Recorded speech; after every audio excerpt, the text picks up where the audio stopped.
Labdien, mīļie draugi! Tad šodien mēs parunāsim par saules izmantošanu elektroenerģijas ražošanai.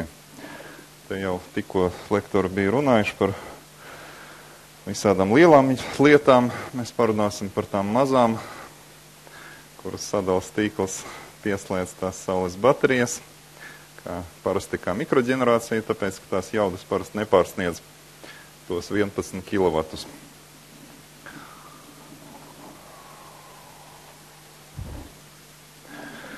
Kāpēc mēs runājam par sauli?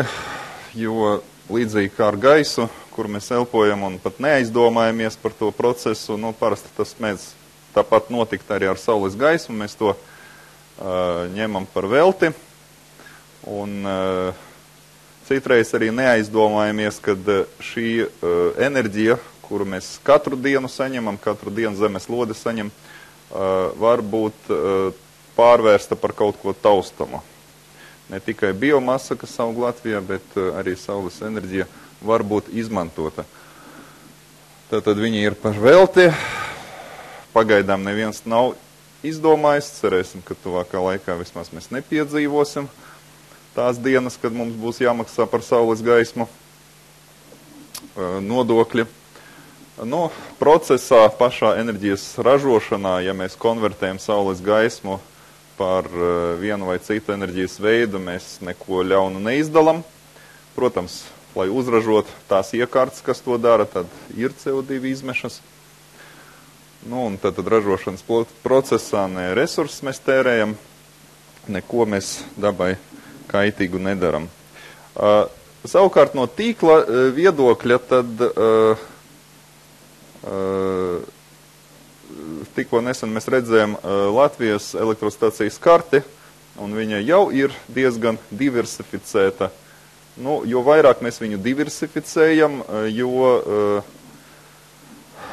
no vienas puses ir mazākie tīkla pārvades zudumi un izmaksas. Protams, tīklu vajag uzturēt, jā, bet diversifikācija ir sava plusa. Ir, protams, arī sava mīnusa, ka tīklu ir jābalansē un jābūt kapacitātei pieslēgt tās visas ģenerējošās jaudas, bet, kā kolēģi minēja, ja runa iet par līdz 11 kW mikroģenerācijas pieslēgumam, tad tās parasti praksē lielas grūtības nesagādā. Ja runa iet par lielām jaudām, tad arī tikko jūs redzējat, kad Vācijā puse no OIK vācieši maksā par saules baterijām, un jau pāris gadus viņi ir saskarušies ar citu problēmu bez ekonomiskām lietām, ar to, ka viņiem ir jābalansē visa tā jauda, kas ir uzlikta ar saules elektrostacijām. Un tad jau pāris gadi obligātā prasība vācu saules elektrostacijām ir, kad sistēmas operatoram ir jābūt iespēja viņus attālināti atslēgt. Tāpēc, kad ir brīži, kad vasaras diena patēriņš ir mazs, tad viņus ir jābalansē un jābūt iespēja viņus atslēgt. Mums Latvijā tas vēl nedraud un droši vien ilgi vēl nedraudēs. Vismaz attiecībā uz saules elektrostacijām. Nedaudz pievēršoties cipariem. Jā, ja pa logu mēs paskatāmies, tad iestājās vasara un spīd saule, bet mums grūti tomēr apsvert, cik tad tās saules vispār ir un kas tas ir par enerģijas avotu. Es parasti, kā es teicu, mums vieglāk saprast, ko nozīmē sadedzināt gāzi vai izgriezt cauri Daugavas ūdeni vai, tagad jau lauksaimnieki sāka apsvert domu, kad no biomasas var kaut ko citu iegūt un tā tālāk. Īstenībā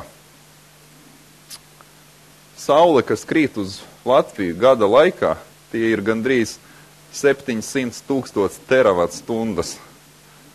Ja mēs to salīdzinām pret elektrisko enerģiju, kas tiek lietota gadā, un tie ir 8 terawatstundas, tā ir procenta 1000 tūkstošā daļa. Jūs aptverat? Kad es ieraudzīju šos ciprus, tas ir LU Cietvielu fizikas institūta aprēķina. Nu, mēs vēl 1% varam iedomāt. 1/1000 daļa no procenta. Ja mēs pārvedam tos ciparus citos skaitos, tad, lai nosektu šodienas elektrības patēriņu, mums būtu jānoklai ar zemes lietderības saules baterijām, piemēram, 12% lietderības koeficients, tikai kādi nieki 40 kvadrātkilometri, kas sastāda 0,6%, 600 daļas no procenta no Latvijas teritorijas. Nu, protams, tā ir teorija. Mēs nevaram, Latvija nevarēs dzīvot tikai, ja mēs uzcelsim tādu saules elektrostāciju. Tāpēc, kad viņi darbosies tikai dienā un tikai vasarā. Bet, ko es gribu, kādu secinājumu es gribu izdarīt no tā visa, kad saules potenciāls Latvijā ir, un vēl, kas ir interesanti, viņš nav sliktāks, bet pat ir labāks nekā vidējais Vācijas saules potenciāls. Aha. Okay.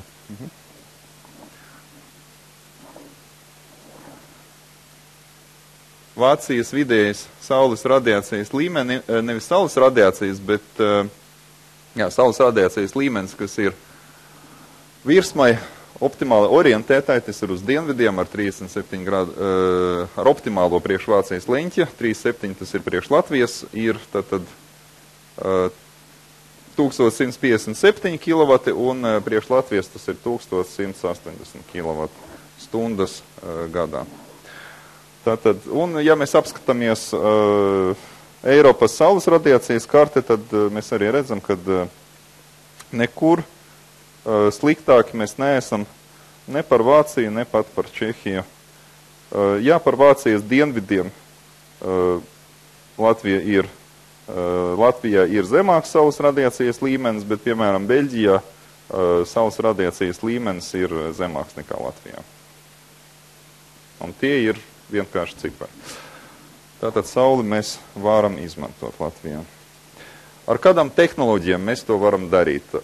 Es nestāstīšu par visām, vienkārši ir jābūt priekšstatam par to, ko var izdarīt ar sauli. Un tās divas bāzes lietas ir pasīvās un aktīvās tehnoloģijas.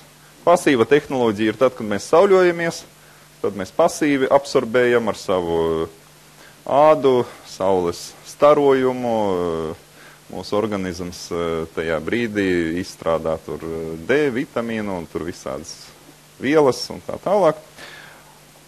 Mūsu mājas to pašu dara tad, kad viņas tiek sildītas ar sauli, caur logiem saule silda mājas, un tad mājas tiek pasīvi absorbē saules enerģiju. Dienas gaismu, kas nāk pa logiem, ja mēs neslēdzam klāt papildus gaismu, tad mēs izmantojam to dienas gaismu. Aktīvajās tehnoloģijās divi lieli saules enerģijas izmantošanas veidi ir termiskā ar saules kolektoru palīdzību, pārvēršot saules starojumu par siltumu. Mēs pārvēršam par siltuma kilovatstundām. Un otra tehnoloģijas grupa ir, kad mēs saules radiāciju pārvēršam par elektroenerģiju. Un tad mēs runājam par fotovoltu paneļiem, kā viņus mēdz saukt, fotovoltu moduļi, saules paneļi vai saules moduļi, vai saules baterijas. Visizplatītākais latviešu valodā laikam tāds jēdziens apzīmējums. Tātad, un šodien mēs runāsim tieši par saules baterijām. Tehnoloģijas ziņā saules baterijas mēdz būt divās lielās grupās. Tie ir kristaliskie silīcija paneļi un ir plēvju vai plānas filmas saules baterijas. Kas tie tādi ir, mēs bišķiņ vēlāk par to parunāsim. Kā tas viss darbojas? Darbojas ļoti vienkārši, priekš tiem, kas zina. Kas nezina, tūlīt jūs redzēsiet, ka tiešām tas ir vienkārši. Visa sistēma sastāv no vismaz 2 komponentēm. Tas ir pašas saules baterijas. Saules baterijas kaut kur ir jāuzstāda. Un attiecībā par maziem objektiem mēdz būt tāds maldīgs priekšstats, ka jāliek uz jumta. Parasti arī liek uz jumta, tāpēc, ka citur nevar, un tas ir ērti un ok. Bet tikpat labi viņus var likt praktiski jebkur. Uz jebkuras virsmas, ne tikai jumta, bet arī uz zemes. Var likt arī uz fasādēm un tā. Jā, vēl viena piebilde. Tas darbības princips, es tikko minēju mājsaimniecības. Darbības princips saules elektrostacijai nemainās. Vai tā ir 1 kilovatu uzstādītās jaudas sistēma, vai tā ir megavatīga stacija. Tāpēc tas, kas darbojās mājsaimniecībās, tikpat labi darbojās, piemēram, lielākās ražošanas kompleksos vai, piemēram, šajā biroju ēkā, tas elektrostacijas darbības princips būs pilnīgi tāds pats. Tātad saules baterijas, kuras kaut kur stāv, tad saules baterijas ir pievienotas līdzstrāva no saules baterijām nāk uz invertoru. Šeit mēs runājam par tīkla pieslēgtu sistēmu. Vai savādākiem vārdiem sistēma paralēlam darbam ar tīklu. Tātad sistēma, kas sinhronizējās ar publisko tīklu. No publiskā tīkla sinhronizējās ar spriegumu un frekvenci, pēc sprieguma un frekvenci ar publisko tīklu. To nodrošina invertors. Invertori, ja mēs Latvijā gribam izmantot saules elektrostacijas, tad mums ir jāizmanto Latvijas Energo sadalas tīkla certificētie invertori. Ir speciālā prasība mikroģenerācijas pieslēguma kārtībai, kad tam invertoram, kurš tiek pieslēgts publiskajā tīklā, viņam ir jābūt certificētam sadalas tīkla laboratorijā, un tātad viņš dod attiecīgi kvalitatīvu elektroenerģiju publiskajā tīklā. Trešais, mums ir vajadzīgs tātad tīkls.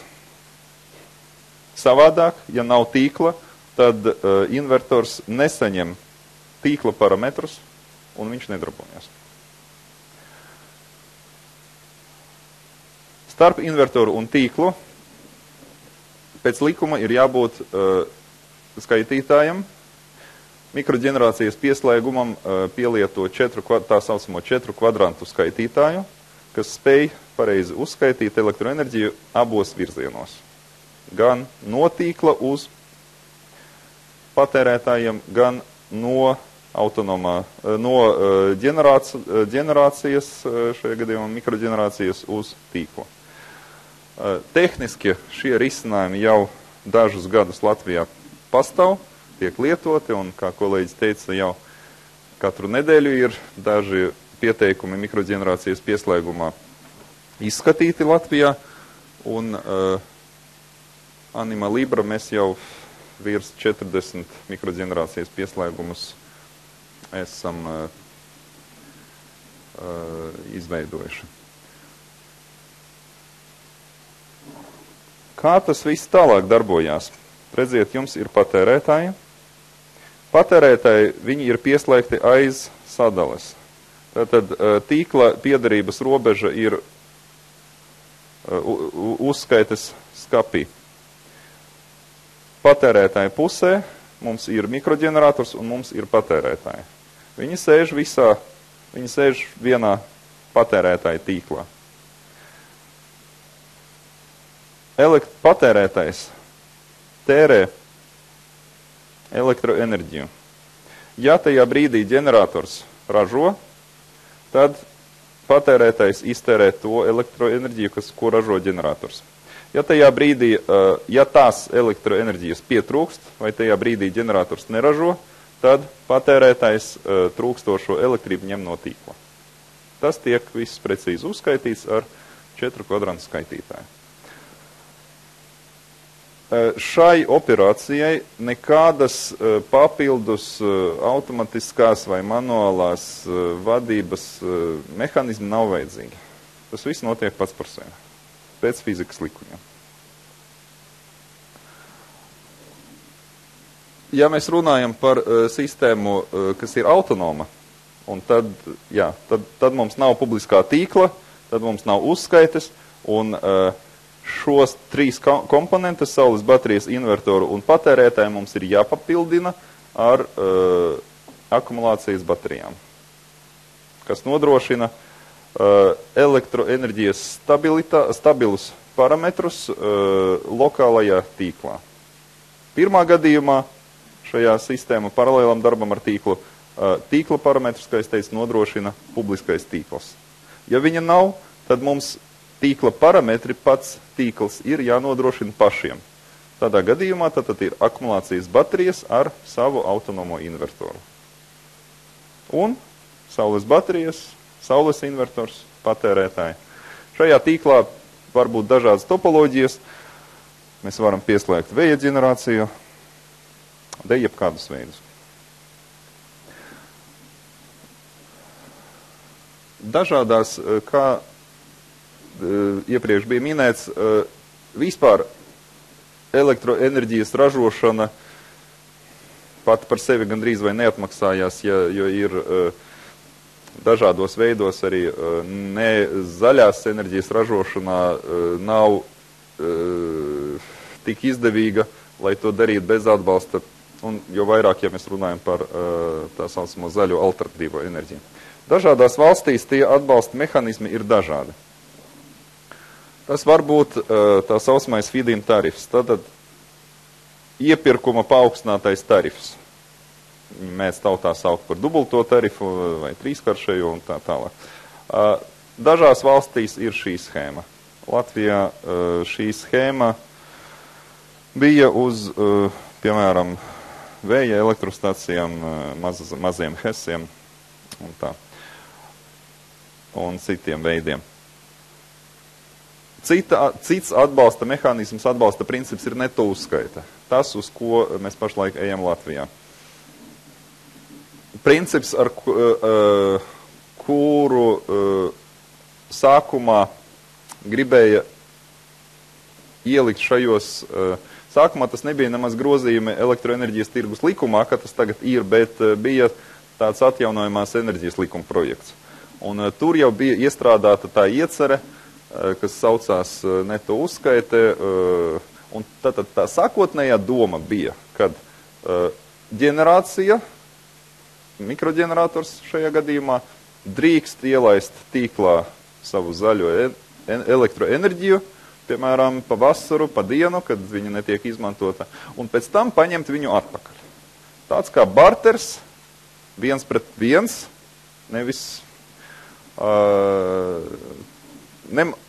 teiksim, netika,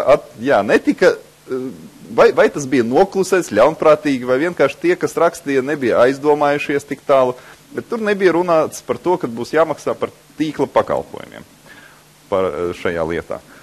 Nu, atjaunojumās enerģijas likuma projekts kaut kur ir paglabāts dziļi rakstam galdos.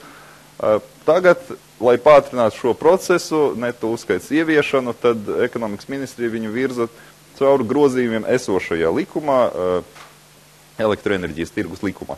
Nu, un tad, kad sāka apspriest sīkāk šo neto uzskaits principu, tad, protams, sadalas tīkls saka, kas mums par to būs? Mēs taču pieņemam elektrību, pēc tam atdodam, mūsu pakalpojums tiek izmantots. Nu, un tagad tad ekonomikas ministrija un Saimas deputāti lauž galvu, kā tad iziet no šīs situācijas. Redzēsim, vai nu tas būs politiskais lēmums, kad mēs atbalstam zaļo enerģiju šādā veidā un dodam zaļas, tas alternatīvās enerģijas ražotājiem šajā gadījumā mums maziem ražotājiem laukos un pilsētās, tādu atbalstu, kad viņi drīkst izmantot mums visiem Latvijas pilsoņiem piederošo elektrotīklu. Atcerēsimies, sadals tīkls nav kaut kāda organizācija no Marsa, bet tā ir mūsu visu pilsoņu, mums pilsoņiem piederoša organizācija. Vai nu no mums tiks prasīts samaksāt par šo pakalpojumu. Redzēs, kas tur būs. Trešais atbalsta veids, kuru varbūt pat par atbalstu nevar nosaukt, ir pašpatēriņš. Pašpatēriņš ir tad, kad cilvēks var uzstādīt tādu saules elektrostaciju, elektroenerģiju, no kurienes viņš patērēs pats uzreiz. Nekam neprasot. Pēc likuma viņam ir jāinformē Latvenergo, kad viņam ir tā ģenerācijas jauda un formāli jāpieslēdz un jāreģistrē šī elektrostacija. Bet faktiski elektroenerģija tālāk par viņu skaitītāju netiks. Viņš visu patērēs pats. Ceturtais atbalsta princips, tas ir līdzfinansējums iekārtu iegādēji, ko daudzi Latvija ir izmantojuši, gan maisaimniecības, gan juridiskas personas uz doto brīdi un turpina to darīt, piemēram, ar klimata pārmaiņu instrumentu finansiālo palīdzību vai ar citu fondu palīdzību. Tagad tādi interesanti cipari. Kāpēc? Kā tas viss, varbūt tas viss skaisti izklausās, mums ir daudz saules, bet kā tas ir skaitļos? Un skaitļos tas ir tā. Var skaitīt no dažādiem galiem. Ar dažādu precizitāti. Ir ekonomisti, kas mīl skaitīt ļoti dažādas schemas. Es neapgrūtināšu jūs ar garām lielām tabulām, piedāvāšu vienkārši divas schemas, un ja jūs gribēsiet, jūs varēsiet tālāk attīstīt, vai mēs varam starp brīdī parunāt par to. Tātad viens veids ir, mēs ņemam investīciju, un lai uzstādītu 1 kilovatu saules elektrostacijas, mums ir investīcija no 1200 līdz 1600 lati. Uz 1 kilovatu uzstādītās jaudas. 1 kilovats uzstādītās jaudas viņš gadā Latvijā saražo no 850 līdz 950 kWh. Ņemam vidējo 900 kWh gadā no 1 kilovata jaudas. Reizinam uz, tarifi ir ļoti dažādi un it īpaši juridiskām personām, lielām rūpnīcām un tā tālāk. Ja jūs zinat savu tarifu, lieciet viņu tur iekšā. Es paņemu vidējo tarifu, kas tagad ir tas pamattarifs maisaimniecībām, 10,65 centīmi par kilovatstundu, tad mēs dabojam 95,85 lati gadā. Un tātad 1200, ja mēs paņemam tādu investīciju, mēs sadalām uz 95,85, mēs dabojam 12,5 gadi. Un tas ir ar piebildi, ka tas ir pie esoša tarifa, kas skaidrs, kas nebūs tāds pats ne tikai pēc 12 gadiem, bet arī pēc 5 gadiem viņš nebūs tāds pats. Masmedijos tagad cirkulē informācija par to, kad ar septembri sola, kad gala lietotājiem elektroenerģijas cena paaugstināsies. Ja mēs ņemam tur, 1600 lati, tad mēs dabojam 16,7 gadi. Ja mēs skaitam, šeit ir vienkāršots schēma. Mēs neskaitam iekārtu nolietojumu un mēs neskaitam apkalpošanas izdevumus. Un mēs neskaitam tā saucamo kurināmo. Ir skaidrs, ka kurināmā nav šajā aprēķinā vispār un nevar būt, tāpēc, ka tā ir saule. Apkalpošanas izmaksas principā ir nieka. Viņus vispār praktiski var neskaitīt, tāpēc, ka saules elektrostācijas ir skaistas iekārtas ar to, kad viņas darbojas pēc principa uzliec un aizmirst. Tur nav kustīgu daļu, nav ritošu komponentu, tur nav gultņi, kas ir jāeļļo un viņus arī nav jāmazgā. Saules baterijas mazgā vējš, tas saule un mazgā lietus un sniegs kustot, viņš labi mazgā. Un šeit mēs nonākam pie tiem izplatītiem mītiem no Latvijas mitoloģijas par sauli. Mēģināsim ātri izskriet pēdējās minūtēs. Saules baterijas ir ļoti dārgas. Jā, līdz pēdējiem vēl 2 gadus atpakaļ Latvijā saules baterijas piedāvāja par neadekvātām cenām, un es jums paskaidrošu, kāpēc tas tā bija. Tāpēc, kad tās cenas bija 1,5–2 reizes augstākas par vācu. Es domāju, nevis par plikām saules baterijām, bet par gala uzstādīto elektrostaciju. Tas bija tāpēc, kad Latvijā firmas tikko sāka nodarboties ar saules elektrostaciju. Nebija pieredzes, un nevis tās firmas bija tādas tik sautīgas, kad viņas gribēja tur uzskrūvēt 3-kāršējo peļņu. Varbūt dažas arī tā, bet ir arī normāls pamatojums tam visam. Nebija pieredzes. Un tie pirmie celmlauži, viņiem ir jāreicinās ar lieliem izdevumiem uz to visu, lai apgūtu šo tehnoloģiju, lai palaistu to tehnoloģiju tirgu. Otrais mīts ir, cilvēki domā, ka saules baterijas līdzīgi kā kompjutera procesori, kas katru gadu, kāds tur bija, tas noteikti katrs 2 vai cik gadus viņiem dubultojās jauda. Ar saules baterijām, diemžēl, tas tā nav. Viņa jauda nedubultojās katrus 2 gadus, un mēs varam reiķināties tikai par to, kad saules bateriju cenas vispār pasaules tirgu, viņas stabilizējās kaut kur 2003.–2005. gadā. Un kopš tā laika, notiek pakāpeniski cenu samazināšana līdz nevairāk kā 5% gadā. Un tagad jau saules bateriju cenas praktiski atdurās pret materiālu izmaksām. Es necerētu, ka būs daudz lētāk. Saules baterijas saražo ļoti maz elektroenerģijas. Tas ir mīts, tāpēc, kad viņi saražo tik, cik ir paredzēts. Un paredzēt mēs varam ļoti precīzi. Tāpēc, kad ir gan dati no Latvijas, cik konkrēti saules baterijas ražo, no visas pasaules, ir saules radējusies līmenis, un ļoti precīzi var paredzēt, cik viņš saražo. Maz vai daudz, tas ir relatīvs jēdziens. Saules baterijām ir liels zemes liederības koeficients. Tas ir marketings. To vajag saprast. Tas ir marketinga triks. Ja es mēģinu jums piedāvāt, gribu pārdot jums saules bateriju un saku, šīm saules baterijām ir visaugstākais liederības koeficients pasaulē. Ko tas nozīmē? Pilnīgi neko. Tāpēc, kad jūs pērkat saules baterijas, jūs maksājat nevis par to liederības koeficientu.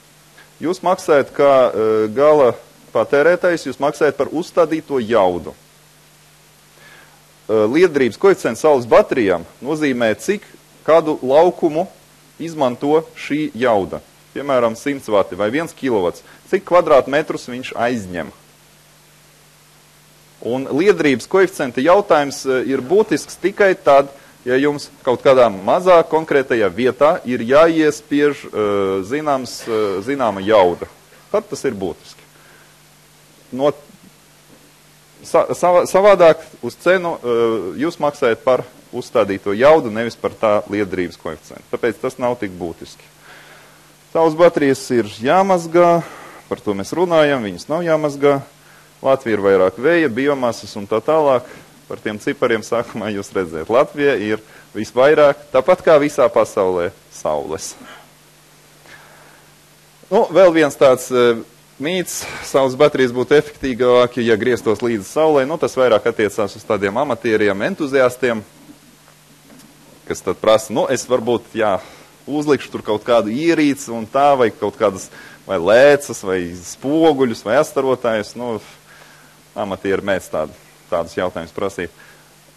Ja mēs tā tīri ar vēsu prātu, ekonomiski pieejam tam jautājumam, tehnoloģijai, kura ir praktiski mūžīga, kurai nav ritošu daļu, viņu apgrūtināt ar kaut kādiem mehanizmiem, mēs zaudējam jēgu tai tehnoloģijai. Un ekonomiski tas nav liederīgi. Tātad labāk par šiem līdzekļiem nopirkt vairāk paneļus, jūs dabūsiet labāku efektu bez papildus pēc tam investīcijiem un galvas sāpēm.